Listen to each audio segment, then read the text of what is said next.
Hi verse ఈరోజైతే మనము విజయవాడ జంక్షన్లో అయితే ఉన్నాము. విజయవాడ నుంచి శ్రీశైలంకి అయితే ట్రావెల్ అయితే చేస్తున్నాము.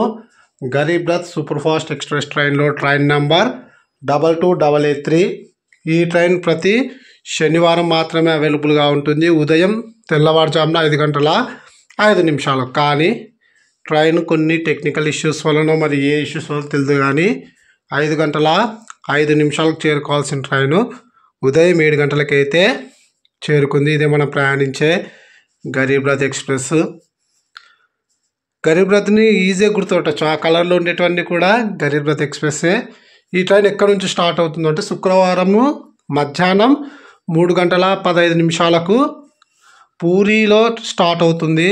పూరి నుంచి వయా కుర్దా రోడ్ జంక్షన్, అలాగే ఛాత్రాపూర్, బ్రహ్మాపూర్, పలాస, శ్రీకాకుళం, విజయనగరం, విశాఖ, ఏలూరు, అలాగే ఏలూరు తర్వాత విజయవాడలో అయితే ఉంటుంది. కానీ ఈరోజు 2 అవర్స్ అయితే లేట్ అయితే అయింది. కానీ 7 గంటలకు వచ్చిన ట్రైను 10 నిమిషాలు మాత్రమే హాల్ట్, అంటే 10 నిమిషాలు మాత్రమే హాల్ట్ అయితే తీసుకుంది. నేను రైల్వే స్టేషన్ అనుకొని జర్నీ అయితే చేస్తున్నాను. అందుకే విజయవాడ యొక్క జంక్షన్ అంటే ఫ్రంట్ వ్యూ కాకుండా ఓన్లీ నేను స్టేషన్ వ్యూ మాత్రమే చూపించి అయితే ట్రావెల్ అయితే చేస్తున్నాను. ఆన్ టైం అంటే 7:10 అంటే 10 నిమిషాలు బ్రేకే.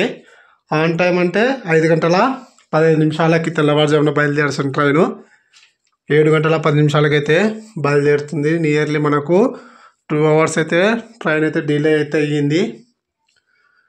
అలాగే ఈ ట్రైన్ ఎలా వెళ్తుందంటే వయా గుంటూరు నరసరావుపేట మీదుగా మార్కాపూర్ రైల్వే స్టేషన్కి అయితే చేరుకుంటుంది. శ్రీశైలంకి డైరెక్ట్గా ట్రైన్ కనెక్టివిటీ అయితే లేదు. మనం విజయవాడ నుంచి మార్కాపూర్ రైల్వే స్టేషన్ దిగితే అక్కడ నుంచి శ్రీశైలం 80 కిలోమీటర్లు మాత్రమే ఉంటుంది. మరో బస్ క్యాచ్ చేసి వెళ్ళొచ్చు.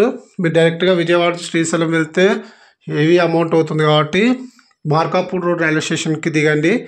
అలాగే మనకు ఇంకొక ట్రైన్ ప్యాసింజర్ ట్రైన్స్ కూడా చాలా ఈ రూట్లో అయితే అవైలబుల్గా ఉన్నాయి. కానీ గరీబ్ రథ్లో 3rd క్లాస్ వేసి చాలా చీప్. ఎందుకంటే ఇప్పుడు మనం విజయవాడ నుంచి ట్రావెల్ చేస్తున్నాం కదా మార్కాపూర్ రైల్వే స్టేషన్కి, నాకు పడిన టికెట్ ధర 395 రూపాయలు మాత్రమే. ఈ గరీబ్ రథ్ ఎక్స్ప్రెస్ లేదా Garib Rath super fast express ట్రైన్స్ని ఎవరు ఇంట్రడ్యూస్ చేశారంటే మన అప్పటి రైల్వే శాఖ మంత్రి అయిన లాలూ ప్రసాద్ యాదవ్ గారు. పేదవాళ్ళు కూడా 3rd క్లాస్ ఏసీలో ట్రైన్లో ట్రావెల్ చేయాలనుకుంటే అప్పట్లో రాజధాని అలాగే సూపర్ ఫాస్ట్ ఎక్స్ప్రెస్ ట్రైన్లో చాలా ఎక్కువ ఉంది కాబట్టి అమౌంట్, ఈ ట్రైన్లో అయితే తక్కువ రేట్లో ట్రావెల్ చేయాలనే ఉద్దేశంతో ఈ రైలు ప్రవేశపెట్టాడు. అతను ప్రవేశపెట్టిన రైలే మళ్ళీ కొత్తగా ఈ ట్రైన్లో అయితే మన రైల్వే శాఖ ఇంట్రడ్యూస్ అయితే చేయలేదు. నియర్ బై మనం గుంటూరుకి అయితే దగ్గరలో ఉన్నాము.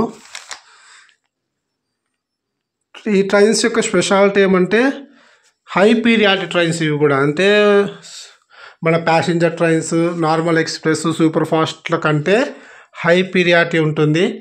అలాగే దురంతో, శతాబ్ది, రాజధాని, హంసాఫర్తో పోలిస్తే తక్కువ పీరియాడిటీ ఉన్నా కూడా స్పీడ్లో మాత్రం ఈక్వలే. అలాగే తక్కువ స్టాప్స్ అయితే ఉంటాయి. దీనికి కూడా 7:56 ఉదయం 7:56 అయితే గుంటూరు జంక్షన్కి అయితే చేరుకున్నాము. ఇక్కడ మనకు కేవలం 5 minutes స్టాప్ అయితే ఉంది.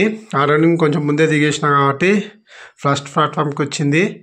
చాలా మనకు విజయవాడకు 2 రూట్లు అయితే వస్తుంది. ఒకటి తెనాలి మీదుగా వస్తుంది, ఇంకోటి డైరెక్ట్గా గుంటూరుకి అయితే చేరుకునే ట్రైన్స్ అయితే ఉంటాయి. మన జన్మభూమి తెనాలి మీదుగా అయితే వస్తూ ఉంటుంది.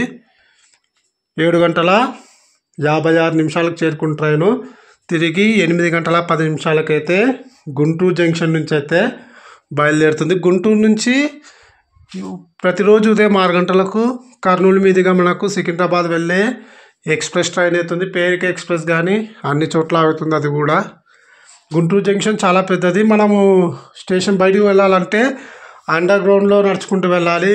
ఇదొక గుంటూరులో నాకు బాగా నచ్చింది. అది అండర్ గ్రౌండ్లో వెళ్ళడం చాలా రేర్, రైల్వే స్టేషన్లో మాత్రమే చూస్తూ ఉంటాను.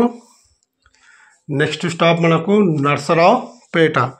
కానీ ఎందుకో మరి ఈ రూట్లో ట్రావెల్ చేసే ట్రైన్స్ అన్నీ కూడా చాలా డిలే అయితే నడుస్తున్నాయి. మరి ఎలక్ట్రిక్ పనులు జరుగుతున్నాయో లేదా ట్రాక్స్ అప్గ్రేడ్ అయితే చేస్తున్నారా ఏదో తెలియదు రీజన్. కానీ నేను 1 week బ్యాక్ పూరికి అయితే వెళ్ళాను. ఆ పూరిలో ట్రావెల్ చేసే ట్రైన్ వచ్చేసి ఫలక్నామా ఎక్స్ప్రెస్, అది కూడా 2 hours లేట్ అయింది. సరే కుర్దా రోడ్ జంక్షన్లో దిగిన తర్వాత, ఎందుకంటే ఫలక్నామా ఎక్స్ప్రెస్ భువనేశ్వర్ మీదుగా హౌరా వెళ్తుంది, కానీ నేను పోవాల్సింది పూరి. కుర్దా రోడ్ జంక్షన్లో 2 గంటలు బ్రేక్, అంటే 11:30కి దిగిన నేను మళ్ళీ 12 గంటలకి పూరి వెళ్ళే ట్రైన్ ఎక్కిన.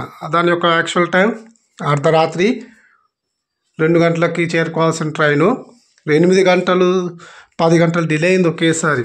ఎందుకో మరి ఈ రూట్లో వెళ్ళే ట్రైన్స్ ఎందుకు అంత డిలే అవుతుందో అయితే అర్థమైతే కాలేదు, కానీ అన్ని ట్రైన్స్ అయితే డిలే అవుతున్నాయి. ఇది ఒక్క ట్రైనే కాదు, చాలా ట్రైన్స్. తర్వాత విశాఖపట్నంలో లోకల్ రివర్సల్ ఉంటుంది కాబట్టి అక్కడ ఒక 1/2 hour పైన ట్రైన్ అయితే ఆగుతూ ఉంటుంది. కొంచెం మనకు డిస్టర్బెన్స్ అయితే నడుస్తుంది ఈ రూట్లలో ప్రజెంట్. ఒకవేళ ముందుగా ట్రావెల్ చేసే వాళ్ళకి నేను ముందే చెప్తున్నా ఏమంటే, ఈ విశాఖ తర్వాత భువనేశ్వర్ హౌరా వెళ్ళే రైళ్ళన్నీ కూడా చాలా డిలేగా అయితే నడుస్తున్నాయి. అది ఇంకా కంటిన్యూ అయితే అవుతుంది. ఇది ప్యారల్ వ్యూ చూపించడానికి అవకాశం అయితే లేదు. ఎగ్జాక్ట్లీ నర్సరావుపేటకి అయితే చేరుకున్నాము. టైం వచ్చేసి 8:51 అయితే చేరుకున్నాము నర్సరావుపేటలో. ఇక్కడ మనకు కేవలం 2 minutes అయితే స్టాప్ అయితే ఉంది. ఈ స్టేషన్ కూడా అప్గ్రేడ్ అయితే చేస్తున్నారు. అన్ని స్టేషన్స్లో అయితే వర్క్ అయితే జరుగుతుంది. నేను విజయనగరంలో చూసినాను, ఇచ్చాపురంలో, పలాసలో, బ్రహ్మాపూర్లో వర్క్స్ అయితే జరగడం లేదు. కానీ బ్రహ్మాపూర్ రైల్వే స్టేషన్లో బాగా నచ్చింది ఏమంటే, ఒడిస్సా ట్రెడిషనల్ వారి యొక్క వాళ్ళ జీవన విధానం, అలాగే వాళ్ళ కళా సంస్కృతులు అన్నీ కూడా గోడలపై అయితే భలే నీట్గా అయితే పెయింట్ అయితే చేశారు. చూడండి, అన్ని చోట్ల జరుగుతున్నాయి చూడండి వర్క్స్. మేబీ మార్కాపూర్ రోడ్లో కూడా జరుగుతుంది అనుకుంటున్నా. ఇక్కడ మనకు 2 minutes స్టాప్ అయితే ఉంది. బోర్డు దగ్గరికి వెళ్దాము. నర్సరావుపేట. ఇక్కడ నుంచి నెక్స్ట్ మనము నాన్ స్టాప్గా అయితే 98 kilometers అయితే ట్రావెల్ అయితే చేయాలి. విజయవాడ నుంచి మార్కాపూర్ రైల్వే స్టేషన్ 175 kilometers అయితే ఉంటుంది. 2 నిమిషాలు స్టాప్ అంటే ఇక్కడ ట్రైన్ 5 నిమిషాలు అయితే స్టాప్ అయితే అయింది. 8:56 నిమిషాలకైతే 57 నిమిషాలకి, అంటే 6 గంటలు అయితే డిలే అయితే అయింది ట్రైను. ఓకే, ఇక్కడ నుంచి మ్యాక్సిమం 100 kilometers, 98 అనుకోండి, 100 kilometers నాన్ స్టాప్గా అయితే రైడ్ అయితే ఉంటుంది. ఈ విజయవాడ నుంచి శ్రీశైలం వెళ్ళే వాళ్ళు తెల్లవారుజామున 5 గంటలకి ఈ ట్రైన్ క్యాచ్ చేసినారంటే 8:24 నిమిషాలకే మనము మార్కాపూర్ రోడ్ రైల్వే స్టేషన్ దిగి అక్కడ నుంచి మనం బస్ క్యాచ్ చేస్తే 11 లేదా 11:15 లోపు మనము శ్రీశైలం అయితే చేరుకోవచ్చు. ఈరోజు అయితే డిలే అయింది, మామూలుగా 2 hours లేట్ అయింది డిలే. నార్మల్ డేస్లో అయితే ఆన్ టైంకి వస్తుంటుంది. పంచవాటి నేను చెక్ చేసి టికెట్ అయితే బుక్ చేశాను, కానీ నా బ్యాడ్ లక్, నాకు ఆల్రెడీ ఐడియా ఉంది. ఎందుకంటే ఈ రూట్లో వెళ్ళే ట్రైన్స్ డిలే అవుతున్నాయి. మన ట్రైన్ కూడా మేబీ 1 hour డిలే అవుతుందేమో అనుకున్నా, కానీ ఏకంగా 2 hours డిలే కావడం అనేది చాలా ఆశ్చర్యానికి అయితే గురి అయితే చేసింది. ట్రైన్ చాలా స్లోగా స్టార్ట్ అవుతుంది. పికప్ ఎత్తుకుంటాడు, ఎందుకంటే నాన్ స్టాప్ రైడ్ ఉంది కదా మధ్యలో. వినుకొండలో కూడా ఈ ట్రైన్కి అయితే స్టాప్ అయితే లేదు. తర్వాత ఒకవేళ మీరు పూరి నుంచి మార్కాపూర్ రోడ్ లేదా నంద్యాల చేరుకోవాలనుకుంటే టికెట్ ఫేర్ మనకు 990 రూపాయలు, అంటే 1000 రూపాయలు అవుతుంది అనుకోండి. లేదా ఈ ట్రైను పూరి నుంచి యశ్వంత్పూర్కి అయితే వెళ్తుంది. ప్రతి శుక్రవారం అయితే అవైలబుల్గా ఉంటుంది. శనివారం ఈవినింగ్ లేదా రాత్రిలోపు వెళ్తుంది. మళ్ళీ శనివారం రాత్రి 10:40 మళ్ళీ స్టార్ట్ అవుతుంది పూరికి.